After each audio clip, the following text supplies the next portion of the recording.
Ladies and gentlemen, we have just landed at the Taoyuan International Airport.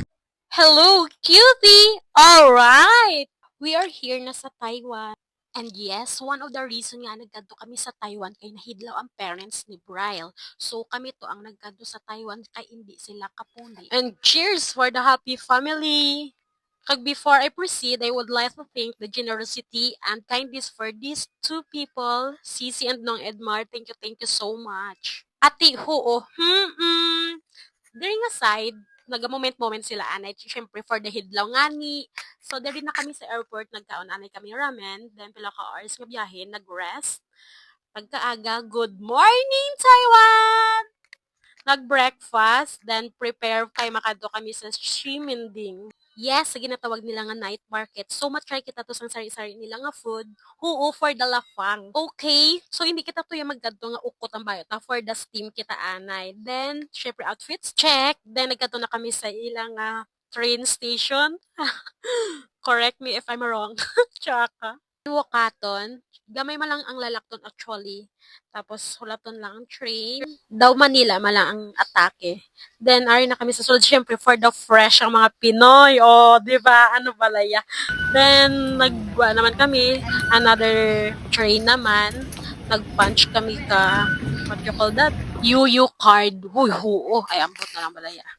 Amo na ni siya ang train nga pakadto dito sa Ximending. Bali duwa ka train ang ginsakyan namon. And then wala pa ko kabalo nga amo na ni gali. Oh my god. This is it, Ximending, Taiwan. So diri na gali ma-start ang atong fooderism. Okay, ni hao mga animal. So diri na di nga side ang gina-picture na bala nga Taipei with the rainbow effect. Yes. Dayon libot anay for 360.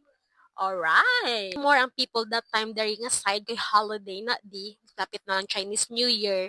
Kag number one tourist spot man. Then ang balloon, oo. Sabi ko sa Pilipinas lang niya may amo na. Tiabi ko naman niya Nagbay kami si Chase.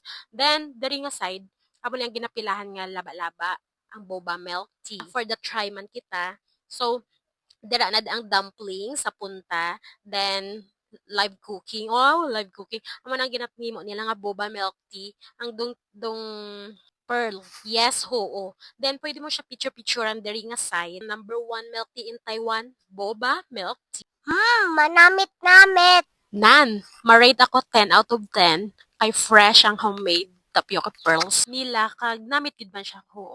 Kag kung tapos ka na bayad, kadto ka dili sa claiming area nila, dire mo makita kung paano nila i-prepare ang imong order. So may ginbutang sila nga white, dayon sugar nga brown, kag may torch gun sila nga dinosaur. Oo, kag dong gina-melt something nila, ginasunog ang baba. Oo.